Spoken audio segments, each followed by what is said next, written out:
Oh, me. Unique New York. Unique. Red leather, yellow leather. Red leather, yellow leather. Okay. All right.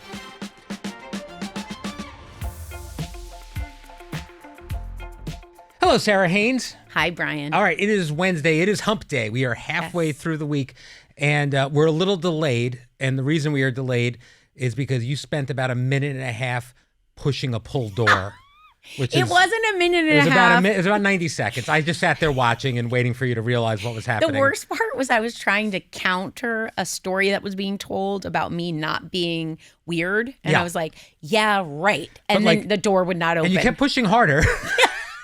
It was really... I thought maybe the third shove would get that door open. It brought to mind my favorite comic strip of all time, which is the Far Side when the School for the Gifted guy is pushing on the pull door. I think we'll put it up on that whole YouTube. thing captures my life. That's that was really the highlight of my day so far. Yep. But speaking of highlights, last weekend, a bunch of us went to our coworker, social media associate producer Nikki Kane's wedding. Yep. And she's a Rainey now. She's a Rainey now. Yes, she was a Kane. Now she's a Rainey. Yeah, which is pretty good. That's not a bad. Not a bad. Kane's at all. a great name. Rainey's solid. Solid. Yeah, I feel like you did okay. I mean, Haines is better than Schifrin. I'm not going to lie, but Haines is just who I am. Yeah, I don't change my name for anyone. Right. My wife gave up a very good last name, Austin. Heather Austin. Oh, duh. It's Heather Austin Teta now. Yeah. Now she made it a middle name, but that was a really good name. And her dad was named Steve, so he was Steve Austin. That's awesome. Stone Cold Steve Austin. Yeah. The Bionic Man, Steve Austin. It's good for all those things. Yeah. But anyway, going back to this, the wedding was a lot of fun. It's always fun to socialize with you guys and to just hang. We have the best time. We really do. But Alyssa called you out on your dancing, and I think we need to listen to what she said. I was going to add in the wedding etiquette segment, don't dance like Sara Haines. Wow, all right. She's actually a great dancer. She's got like a lot of rhythm for a white girl from Iowa. Mm-hmm. But we had this specific clip where she was just big energy, spelling things wrong, and it's hilarious. Spelling things wrong? What's the song for this? Party in the USA, and she's like she's trying to make a P. Like I was do less with the hands. Sarah. All right, well, at least we have something to talk to Sarah about this week. Okay, wait. I now see why Alyssa and Max get along. Mm-hmm. They don't get my humor. The whole point of every time I spelled USA was to get weirder and weirder and weirder. So what I say is mission accomplished, Alyssa. I mean, shots fired from Alyssa. You don't expect that, occasionally. She loves me so much. Yeah. That's what it is. No, but I think I also am that friend. I think why I like Alyssa is there's always a Sarah to an Alyssa. Like, I always have the straight girl, like the same person that sits there and plays to your crazy. I just thought she appreciated it more, but maybe I just appreciate her. She's so grounded and normal, and I get wacky. Yeah. And the wackier I get, the more Max is like, she's not with me. Like, this explains why Max and Alyssa get along so well. I didn't dance at the wedding, and I wanted to. You sang on the sidelines, though. I sang on the sidelines a little bit, and I started. There was some shoe tapping. The rhythm got me, but I just couldn't take the idea of being caught on camera dancing. You know what? The cameras are still a surprise to me because I always dance like no one's watching. Yeah. Wedding dancing is my favorite because it's just like a scream fest. And when else do you get that kind of music? So Heather's favorite story about me, my wife Heather's favorite story is your about high kick when you pulled your hamstring? Well, not when I pulled the hamstring, but yes. After I have a couple drinks and dance, I occasionally throw out a spontaneous... Occasionally, he always does a high kick, and it's really high leg kick. Dang, it's impressive. It's impressive. I used to win bar bets by I could get my leg on top of the bar. And it comes out suddenly. It's just like, it comes out there suddenly. It is. So I was a groomsman at a good friend's wedding, and I was dancing with the groom's sister, and I came within about a half inch of knocking the sister unconscious. That would have been some meet the parents kind of there was a gasp. Action. Yeah, I mean, it was fine. I controlled it. No one forgives that. I've never had an incident, but it came very close. So I've tried to refrain. That is scary. Yeah, the last time... I've never hurt anyone. No. Have you seen Except the high leg kick? Alyssa's feelings with my dancing. Yeah. So in any case, I mean, you were... You know what, though? Don't show Alyssa this video because next time I go dancing with her, I'm going bigger and harder on everything. I think you should. I think you should take it to the next level. Kick it up a notch. Oh, she is not even ready for what I've got. She did disappear, and now that makes sense. I was grateful for your husband, though, because he and I sat on the sidelines of the dance floor and discussed. Did he dance at all? He did dance a little bit, but he doesn't get to see you a lot, and he had met Molly's husband, Emily's husband, and it was like cool additions to the group in Your a way husband that has a natural curiosity, which I respect Yes. and admire. He wants to know about people. Yep. He wants to go up and talk to them and get into what makes them tick. It's Yep. very fascinating. I glad hand people and say like, hey, how you doing? But he really wants to dig in there. he wants to hear how people are doing. That's where we are very different personalities, but we probably bonded on the same part. We don't want to small talk about ourselves. We want to, Right. when we're with people, we want to know about them. Yeah, that's good. Yeah. That's a great thing to say. Also, apparently, and this is not me saying this is being given to me by the control room, everyone said how attractive Max was after the wedding. Oh, Max is hot. Like, I've never felt prouder than every time someone says your husband's so hot. I'm like, yeah, I know it. Like, I love that. He gets a little shy because he's like, sometimes I feel like you throw pictures into me just for that response. And I was like, yeah, because that's what I'm doing. So what's the mystery here? So who's more attractive, you or your husband? Oh, hands down, Max. Yeah? Hands down, Max. Interesting. Like, I'm silly, as Max would say, I undo any beauty I come to the table with a shoulder shrug, a weird face, or clearly a USA dance for Alyssa. Yeah. But Max is just, his personality is hot too. So it all meshes. All right. Well, that's great. Yeah. That's great. You've been married how long now? 10 years. All right. You're still Well, we've giving been it your 10 all. years Yeah. married, 12 years, 13 years together. Yeah. So. All right. Well, I'm going to give my wife the edge over me. No, but by the way, can I share your yes. romantic moment? So at the wedding, at one point, Max. Oh, I forgot about No, this. this is really ridiculous. cute. Max was asking Brian, like, are you having fun? Or are you? And I turned around and I was like, yeah, this is so fun. Are you having fun? And Brian, like, not joking, not being funny, looks and he goes, yeah, I just really wish my wife was here. And it was so sincere that I was like, Brian, that's sweet. But right when he saw my face and my reaction, he was like, oh, stop it. Like, Yeah. but it was Well, really. no, you were like melting. It was it was actually like a little boy being like, where's my best friend? Like you had this very sweet look, and we don't get that authentic soft side much. No. It's in there, but you said it and I could tell you meant every second of it. And it was so sweet. So Yeah. All right. you missed Heather. We asked Joy for her advice to newlyweds yesterday, and her response was, the spark dies. The original, like the beginning. I mean, Joy's just a fountain of good feelings and positivity.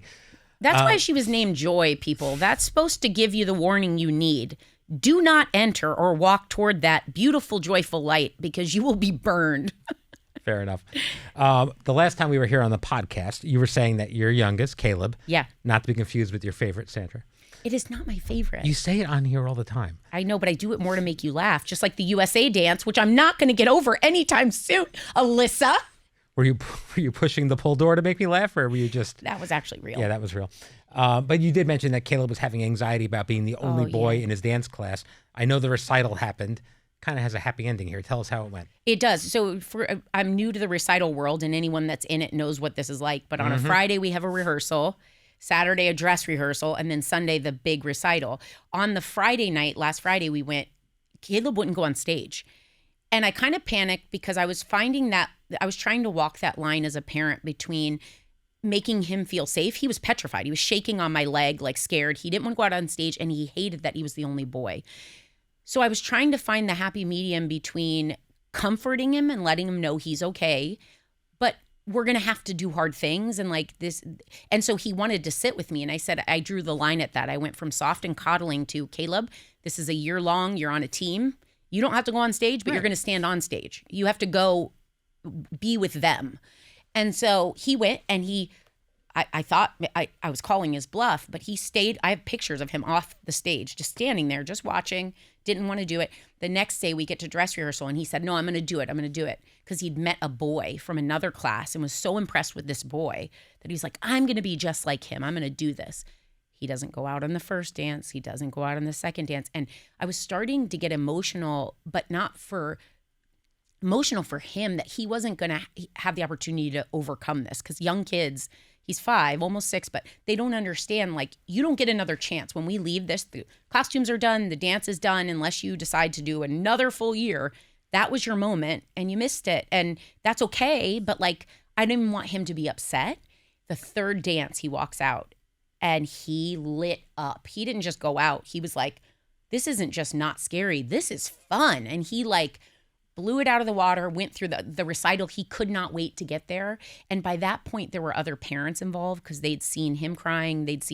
I'm sure I was tearing up, and it was like more intense than it needed to be because Sandra just walks right on stage and dances and loves it. So I wasn't thinking about this twist in the story. And he did it. And he came home, got on his bike in his costume. So he's in like a rainbow sparkle costume. And he's like, don't worry, I don't have to take care of it anymore because I don't have to dance in it. And I'm like, yeah, but okay, never mind. Like he nailed it. And now he's like, Mama, I want to be, I'm ready for my next one. And I'm like, okay, we'll see. So, but it was really I was so focused on Caleb that it was hard to make sure I was still celebrating Sandra's moment, right? Which I really went out of my way to do. Sure. But it was really cool to witness your kid overcome something like that and the joy on the other side.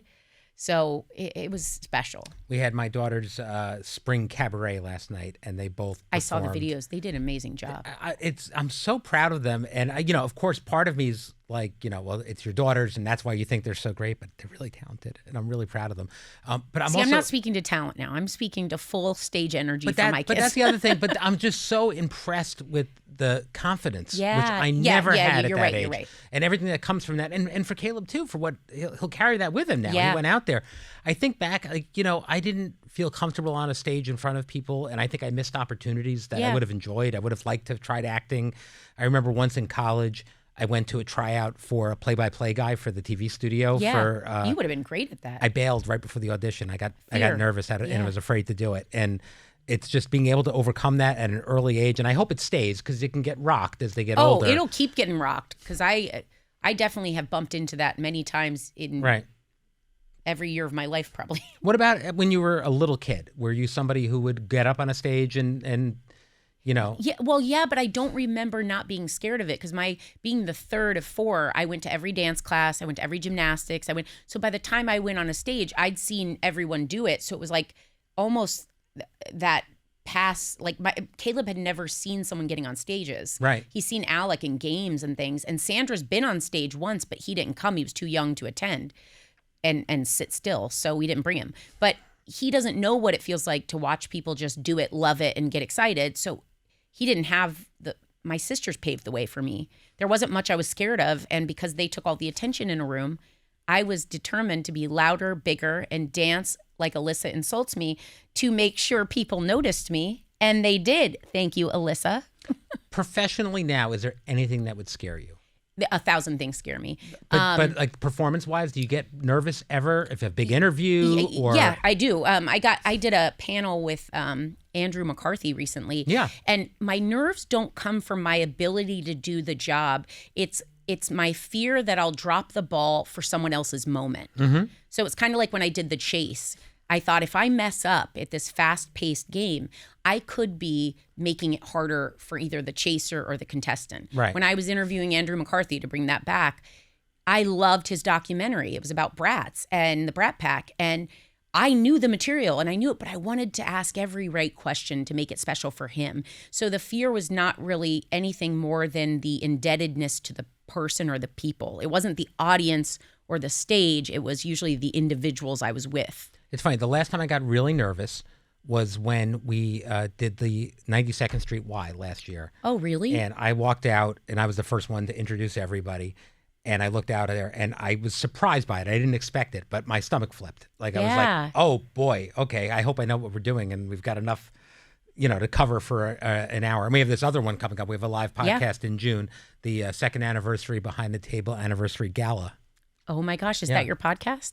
You mean this podcast? This podcast, we're doing it live in the building. Okay. So I'm a little nervous about that, but we'll pull it together. You know what, though? It's such a life-affirming fear to have because, like, what people wouldn't do when you, not retired, because people are living so much longer, healthier, vibrant lives, but when I think about, like, what do my parents do on the daily that makes them feel that much? Like, when you're a kid, everything's new.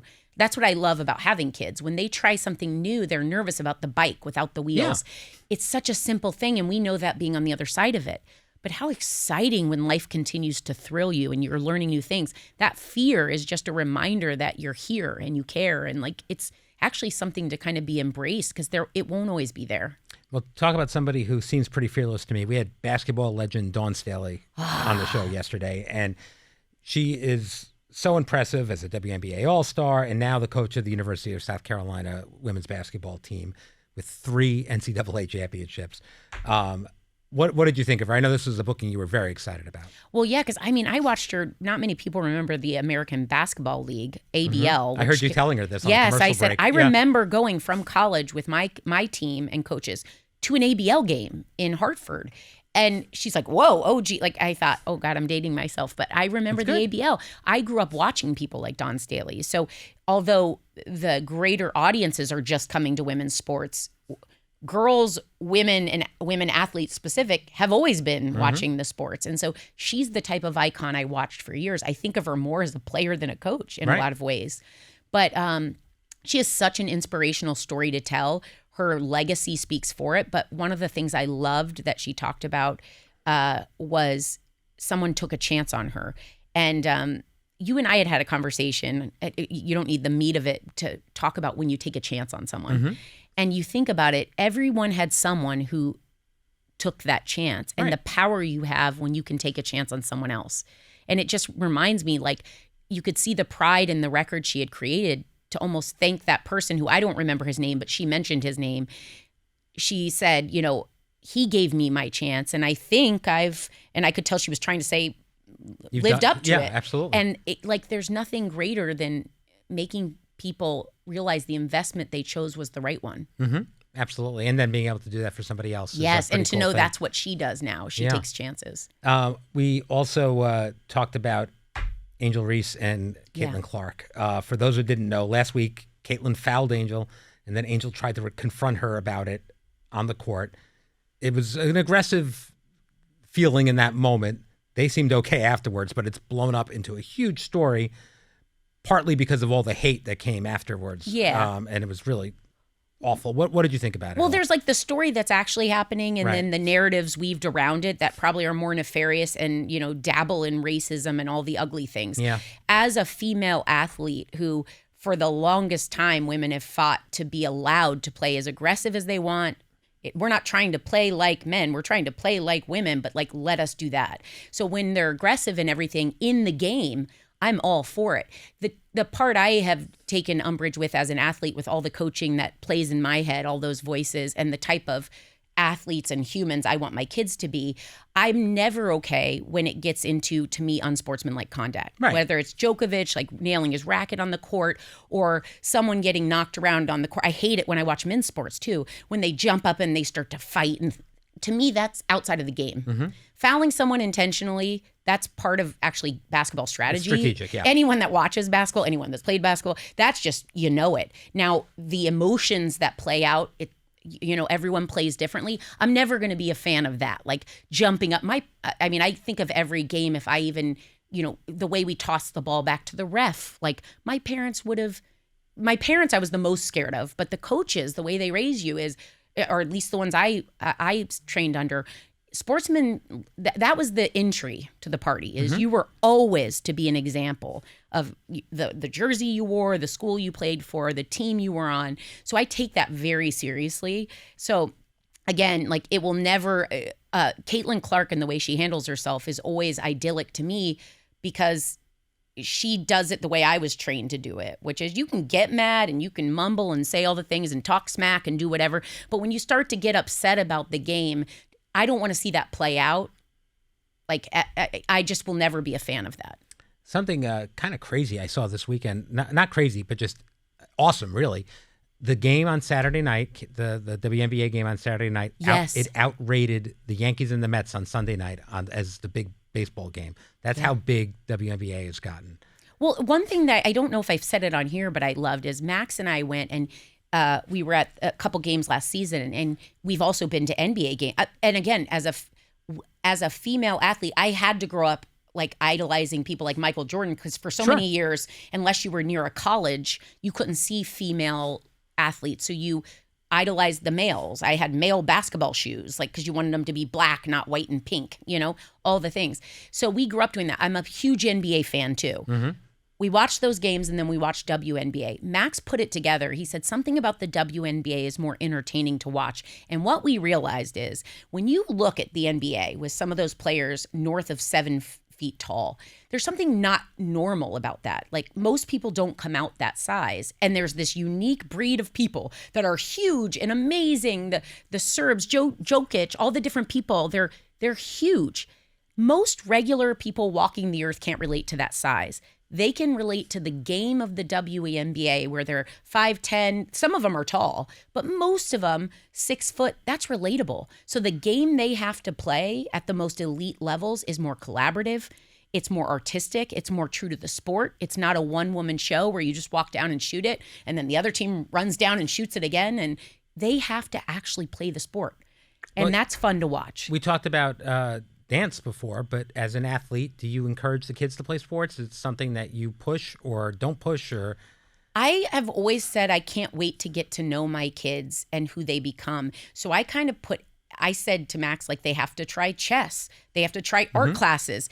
And then we see what they like. Because I'm like, I'm guessing life has never proven not to surprise me. So I've shown them sports. I've shown them individual activities, dance and the arts, chess, anything I can do. And I kind of look at the light in their eyes and say, is this, and you want to do it enough because they change a little when they're young. They do. So we throw it back at them again and we say, are you sure? And then when they can kind of tell me what they like and don't like, they're not old enough yet to have ruled anything really out because it's amazing how fast that comes though. Yeah. Because in order to commit to anything and to really invest in anything, it takes so much of the kid's time. Well, Alec told me the other day, he's like, I think I really am going to hone in on basketball. And he's been playing more soccer. Yeah. And Max and I looked, I go, yeah, I don't think you have to make that decision yet. Like, I'm pretty sure at 9, you got this, but we're going to keep dabbling in all the different things. But by 11, you almost kind of have to. That's the crazy thing. Yeah, and we will have to a certain extent, but I refuse to give up that the joys of my life were, there were things I was better at, and then other teams I was on that I wasn't the same ranked player. And it was all those different metaphorical jerseys you wear that taught me everything. So I want him to be on sports he's not as good at, but he loves the team. I want him to be great on some things. My kids now are all dance, acting, singing, some chess, and a little tennis. But softball had to go away, and I loved softball. We force piano. Yeah. There are a few things I'd put my thumb on the scale. Piano is not something they can quit. Right now, the 2 youngest can't quit martial arts either. Oh, nice. Yeah, because I think that Caleb is like a walking wrecking ball, so he just needs that. Sandra, I want her as a woman not taking as much to sports. I was one that climbed the trees. I got beaten up. I didn't care. I was just fine. She's a different type of girl, and I want her to be able to defend herself. I like it. And plus, if you ever need to throw down and you need some backup, you have people trained. Yeah, I've got trained little ninja fighters. Why else have children if you can't really just have put them to work. I love it. All right. Thank you for joining us today, Sara. That's it for Behind the Table. We'll be back with you on Tuesday after a short Memorial Day break. But tomorrow, The View is live with a huge star. Hugh Jackman is here. Very exciting. Tune in and then have a great Memorial Day weekend, and we will see you on the other side. Hugh is here, Brian. Hugh is here. Wolverine. Very exciting.